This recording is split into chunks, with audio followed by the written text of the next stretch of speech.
Você já experimentou estar cheio do Espírito Santo?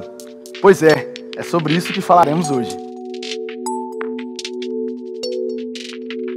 Olá, meu nome é Samuel Pessoa, sou seminarista aqui do Industrial 1. É um prazer ter você aqui nesse espaço digital para mais um vídeo da nossa série, O Espírito da Graça. E o tema de hoje é Cheios do Espírito da Graça. É certo que nós estamos vivendo dias complicados, pandemia, vida financeira e social instável. Nós já aprendemos que nós somos 3 em 1, seres espirituais que habitam em um corpo e possuem uma alma. E o erro está quando nós tentamos ser controlados pela nossa alma, sendo que, sendo seres espirituais, deveríamos ser controlados pelo nosso espírito. O que eu quero desvendar hoje aqui com você é justamente o nosso controle espiritual, ser cheio pelo Espírito Santo. E o primeiro tópico vai ser: precisamos quebrar alguns paradigmas. Ser cheio do Espírito Santo não é mais tratado no contexto do Antigo Testamento, onde a pessoa era possuída. Vamos ter alguns exemplos de Sansão ou Saul, que eram possuídos pelo Espírito Santo e poderiam fazer coisas extraordinárias. A Bíblia relata que Sansão poderia vencer uma multidão de homens só com a sua força depois de ser possuído pelo Espírito Santo. A Bíblia também vai relatar que Saul profetizava, e até criou-se um jargão dizendo: será que até Saul virou um profeta? Homens muito usados momentaneamente, mas que não tinham uma ação do Espírito Santo gradativamente na vida. Tanto é que terminaram suas vidas decepcionando o povo como rei e como um juiz. O que eu quero quebrar de paradigma com você nesse momento é justamente isso. Muitos jovens de hoje imaginam que o ser cheio do Espírito Santo está focado em um momento de um determinado culto ou de uma determinada palavra, sendo que, na verdade, o ser cheio do Espírito Santo é de forma gradativa e ser controlado inteiramente por Ele. Então vamos para o nosso segundo tópico, ser cheio do Espírito Santo. A nova aliança é dada através de Cristo Jesus. E nela, nós não precisamos mais fazer pelo nosso braço, mas sim por aquilo que Cristo fez por nós. Quando Cristo morre em nosso lugar, Ele disse que o Espírito Santo estaria conosco. Ele nos direcionaria, Ele nos alertaria de tudo e nos ensinaria tudo o que Cristo disse para nós.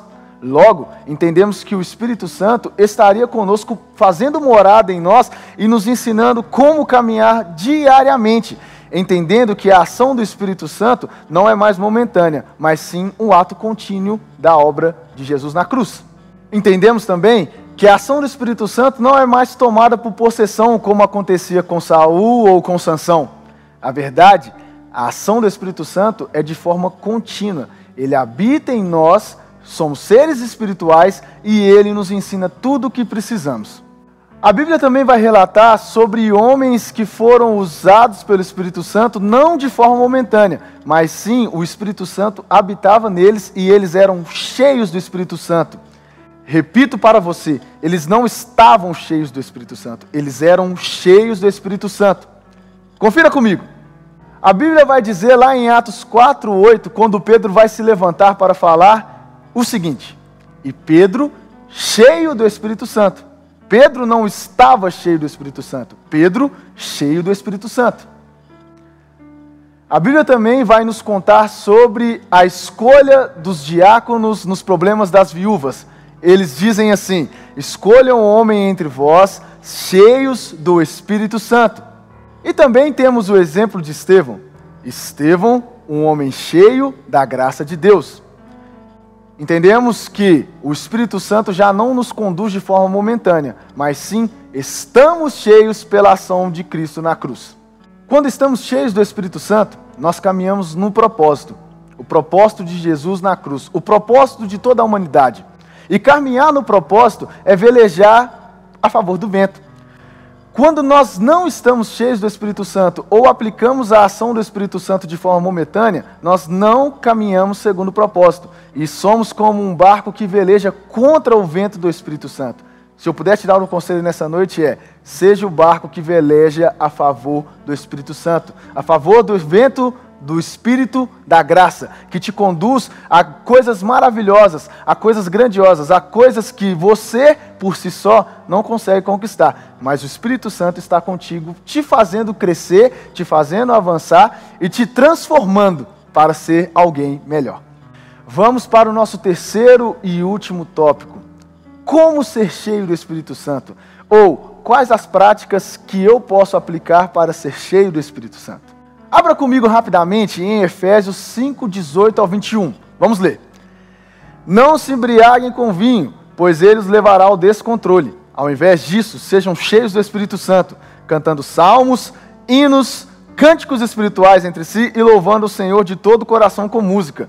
Por tudo, deem graças a Deus, o Pai, em nome do nosso Senhor Jesus Cristo. Sujeitem-se uns aos outros por temor a Cristo. Esse é o conselho de Paulo aos Efésios e o meu conselho para você nesse dia. Ele diz primeiramente, não se embriaguem com vinho.